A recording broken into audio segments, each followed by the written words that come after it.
Hello everybody, Felicia here with a scrapbooking process video. Yes. Anyway guys, I hope you all are doing well.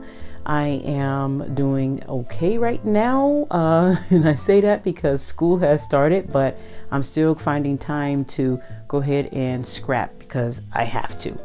So with that said, I pulled out one of my page kits. This is one of the page kits that I made during my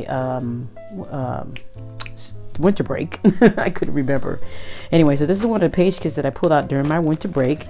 And I have this photo here that I'm going to be scrapbooking. And it's amazing because I actually got a chance to take this. This was during one of my hikes, and it was, I know people look at it as a bad thing, but it was actually part of this tree that you see right here, and part of it had fallen and it was dead, but it had been dead for a while. And so it gave this interesting look. It almost, when I looked at it really quickly, it looked like almost like dinosaur skeletons to me. So I thought this was an amazing picture. And then you can see all up in the back there, all of the trees and things like that. So this was a 6.5 mile, almost 7 mile hike. And trust me, it was moderate to difficulty, and they meant what they said when they said moderate to difficulty. It was a lot of incline. That's what I consider difficult.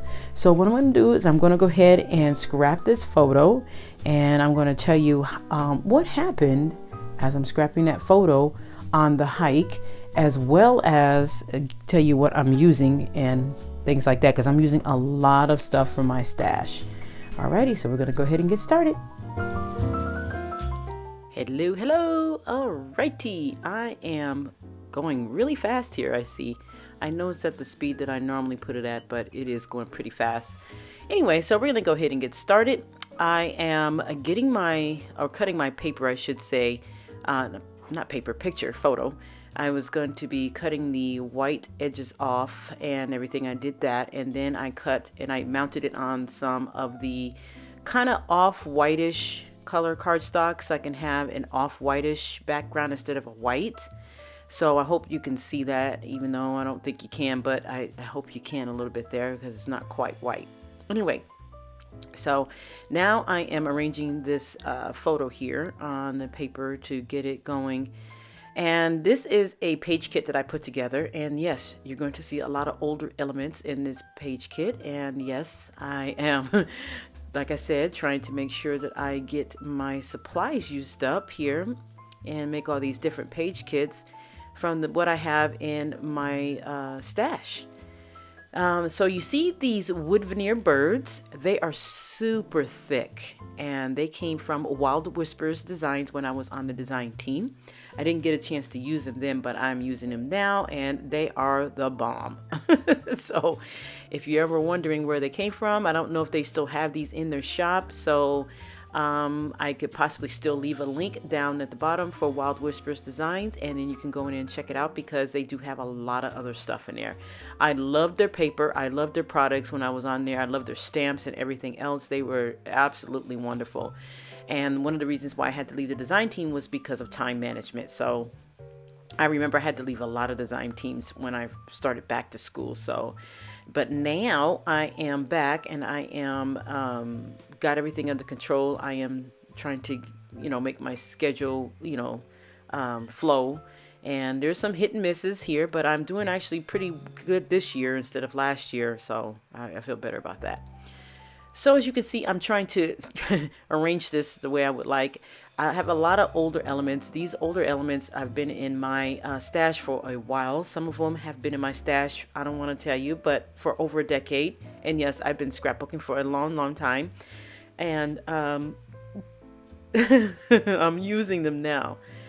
And you can see me using my T-ruler right there just to make sure that I get that on straight, because I am the queen of crookedness. I'm going to tell you right now. And if anyone has been on my channel for a while and have known me for a while, you know I'm the queen of crookedness, and I get everything crooked. And so I decided, you know what, let me use my T-ruler this time to make sure I get this down straight. So that's what I decided to do. So I put some of that foliage that you see on the side there, the photo. I'm going to use that documented because what this photo is, and I'm sorry if I didn't explain it earlier, but it is a photo of me going on one of my hikes. Now, we came around a corner from hiking. We had just gotten started real good. I think we've only hiked about maybe a half a mile. And we saw this tree. It was dead, of course. But I swear, at first glance, it looked like a dinosaur skeleton. Now, I thought it was pretty interesting because of the way the sun hit it and the lighting. And if you could see how it looks. It looks kind of crazy, but it was the coolest thing I've ever seen on a tree that was, of course, dying or dead, of course. And it was only part of that tree, by the way. The rest of it is on the far right side. It's still part of it is still connected, which is kind of weird, but it was the most interesting thing I've ever seen on one of the hikes so far, other than the next photo that I'm going to be showing you, scrapping here in the near future. Oh my gosh. But I am loving these hikes. I have started hiking this year. Last year we went a couple times in the summer. It was relatively hot. It was still a great hike regardless, but my first hiking experience here in Northern California was unfortunately 10 miles. That killed me. So now I'm enjoying these hikes now because we started over again in January and we started at 3 miles and then we branched out to more than that. And so now we're actually doing pretty good. We're up to 8 miles at this point. So my very next hike will be about 8 miles and it might be 8.5. But we're really getting good at these hiking trips now and I'm loving it. And every hiking trip I go on, I take a photo. Yeah, so that's what I do. So here we have, like I said, some older elements. Now that what I just glued down is a piece of, it's not really a chipboard. It's more like how do you say that? Corrugated, oh, whatever it is. Anyway, it's cardboard, but it's a thin piece of cardboard. And I put a brad in the center of it. You saw me do that while I was running my mouth here, talking about hiking. But I put a brad in the middle of it to give it some character because it was just plain. And I decided to go ahead and use that. Now, these elements that I have that look like cardboard, they have been around in my stash, oh boy, I think about 10 years now. And then, of course, you guys all remember this right here that I'm opening, these alphas from Jelly Bean Soup. Yeah, those are like, oh gosh, I can't remember how you say it, or you guys probably know, but right now I'm having a brain fart. So, but anyway, I thought those were pretty good to put down, and they're pretty plain, and I wanted the darker so it could have a little bit more contrast because the other ones that I took out, because I think I have 3 sets of these. The other one, oh, actually 4. I have a red set, white set, a lighter brown, and that darker brown that you see there. And I wanted to use a darker set on this layout because it gave it a nice little contrast there. But it was super, super plain. So I was thinking, you know what, it'd be better if there was some gold on here. And so I was trying to figure out what I was going to use for the gold. And then the only thing I could think of, which worked out perfectly, was the Heidi Swapp Gold Mist that I have. So I took one of my paint brushes there and I decided to dip it into the bottle itself and then paint in between the raised part of this cardboard, or I should say corrugated. Oh my gosh. Anyway, alphas. Oh my gosh. Anyway, and I decided to use that and it worked. It looked really nice. And so I also decided to try a little sprinkles on it. And I was like, I'm going to do that after I put these alphas on. And it worked out perfect. I mean, I really enjoyed it. You can see the look there, gave it a different look compared to what it looked like plain. And so I'm painting in between there and giving it that nice little look. And then once I finished painting them all, then I let it dry. It only took like a few minutes. And while I was letting it dry, I decided to do my journaling, and you'll see that coming up here as well. So I'm pulling them up to the top there so that they can dry. And I really like how that came out. So I have to remember doing that again at a different time.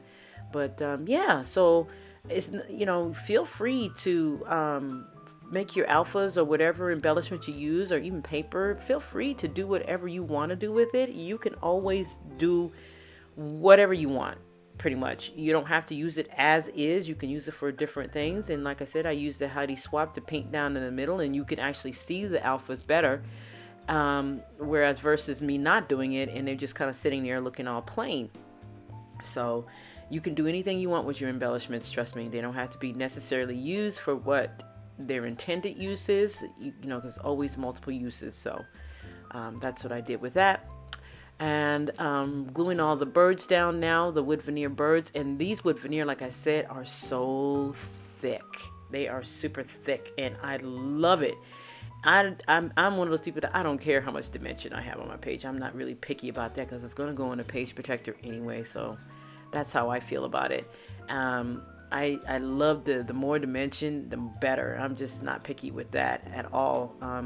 To me, on a layout, because that's just how I am. I you know, I've had layouts where when I didn't have any dimension, but this one does. I mean, they're not super thick to where, oh my God, it's going to poke out your page protector, but they're nice and thick compared to the wood veneer that they sell nowadays. It's pretty thin.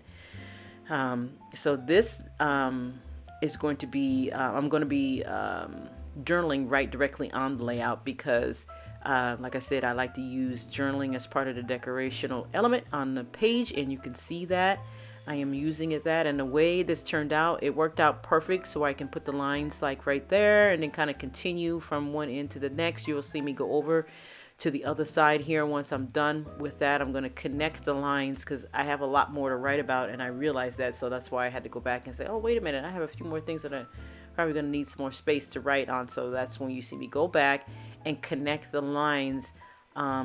There you can see, not necessarily connect them perfectly, but just connected them enough to where you can see that I'm doing that, and then that one connected. So yeah, so I like the way this turned out. I didn't use white paper at first. I was going to, but I changed my mind, and I like the look of this because of the contrast of the papers, the birds, the elements that I chose to put on the page, and then the journaling part, which is black, so that helps with this, you know, the outline of the black letters that you see on the rest of the layout there. So I liked how this looked. So I mean, you can do, like I said, anything you want with your embellishments. You can, you know, make them do whatever it is that you need for them to do. It's your layout. You can have it turn out any way you want to, and that's all there is to it, I think. Even though I feel like I'm rambling right now, but anyway, so I'm journaling, and I'm just journaling about the tree and what I saw and how cool I thought it was. But you could see how I journaled. I journaled a little bit, and then I kind of continued in between. So it's like the Explorer is interrupting the journaling flow, but it's a continuous journaling flow as far as what I'm writing about. So now here comes the rest of the magic, the last part of the layout here, and I am going to be gluing down these alphas. Now there's grooves kind of like in the top where it says documented, and so what I'm doing is I'm flushing those the bottom of the alphas into the grooves there of the word documented. And when I first put this down, I didn't notice that, and then when I started putting, I'm like, oh, wait a minute, I could just put it down in these grooves. And the grooves just so happen to be right there, almost the same width of each other, which I found pretty interesting. So that's why it looks like that, and it looks kind of cool. So yeah, I was pretty happy with it. And you can see the reflection of the gold there, which I thought was pretty cool. And now I'm going to put some of the gold mist down there, the Heidi Swap gold mist that I used to paint in the letters, and to help bring out some more. And I thought it came out great. I'm pretty happy with the way it came out. And now I found some what you call it, enamel. No, actually these are puffy dots, and I decided to put those on. And I didn't have that many of them, so I just made what I had work. I really wish it was more on that because it would have been perfect. So but I'll be changing one over to the other side here in a minute. I don't know if it's going to show on camera or not, but I'll be moving it over. Alrighty, so I am pretty much done with this layout. I want to thank you guys so much for watching. Thank you to all my new subscribers. I hope I am delivering something, content that you like to see. And make sure you guys have a great and wonderful scrappy week. Take care, you guys. Bye-bye.